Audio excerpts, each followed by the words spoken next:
Je suis CEO et fondateur de Powerline Cameroun. Et donc, j'ai travaillé avant dans une société et enfin, j'ai créé ma propre société. Je suis dans l'ingénierie électrique. Ce que je connais Nadine depuis plusieurs années et elle a toujours, comme elle le dit, toujours innové. À l'époque, quand nous sommes sortis de Polytechnique, BDPB, c'est de recruter par les ingénieurs. Elle a bousculé pour dire vous avez besoin de recruter des ingénieurs, pas seulement des auditeurs. Et ça, tout le long de sa carrière, elle a toujours continué à mener le changement dans tout ce qu'elle faisait. J'aimerais pouvoir lui poser une question, c'est de savoir, toi qui as souvent dirigé plusieurs grands pays et sociétés, et aussi audité plusieurs sociétés, nous sommes dans un domaine, moi je suis dans un domaine assez compétitif, et surtout dans le domaine des hommes.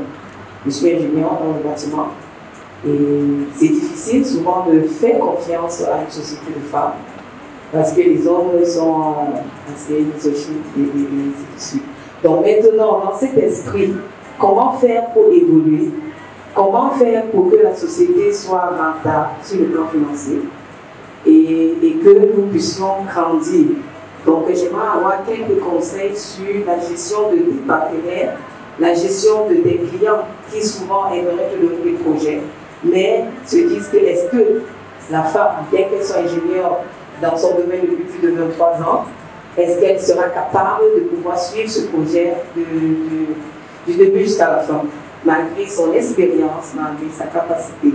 Donc il y a ce blocage que moi je rencontre le plus souvent et que j'aimerais savoir, toi qui as eu vraiment surmonté beaucoup de choses, comment tu t'y es prise et quel est le conseil que tu pourrais nous donner? Merci. Merci Béatrice. Le premier conseil, je dirais, il y en a plusieurs, mais le premier conseil que je pourrais partager par rapport à tes clients, c'est rentrer dans leur tête. Ça veut dire quoi rentrer dans leur tête? Souvent, ils ne diront pas les choses aussi clairement. Ils ne te diront pas, c'est parce que tu es une femme qui n'as pas confiance. Mais tu te dis, c'est parce que je suis une femme qui ne sent pas. Donc, tu te mets ta première barrière. C'est pour ça, je dirais que si tu apprends à les connaître et rentrer dans leur esprit, tu pourras identifier ce qui est important pour eux.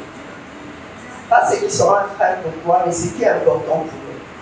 Quand ils choisissent leur partenaire, quels sont les éléments clés? Quels sont les critères? Qu'est-ce qu'ils mettent en avant? J'imagine qu'ils ne se disent pas, premier point, ce doit être un homme.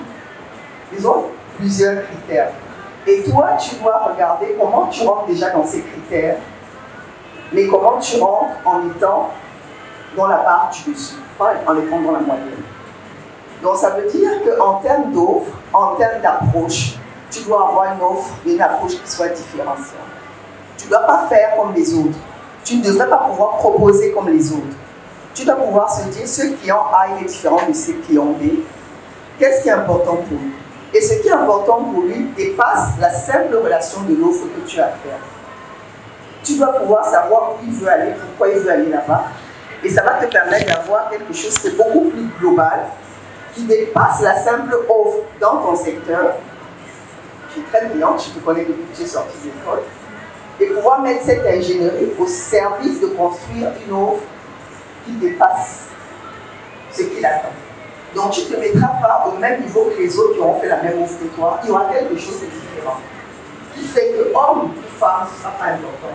Mais il verra en toi plus que la femme, la personne avec qui il peut discuter. La personne qui a mesure au-delà de l'offre technique et de pouvoir lui dire, voilà ce que tu as besoin de faire pour arriver là-bas. Donc ça veut dire que tu dois investir dans la connaissance de tes clients. Dans la connaissance de tes équipes aussi, tu dois t'accompagner pour la faire. Mais la première chose, c'est te mettre dans les souliers de ton client. Dans ce qui est important pour lui. Dans la valeur ajoutée par lui, pas dans ce que toi tu vas lui apporter, mais dans ce qui est d'abord important pour lui.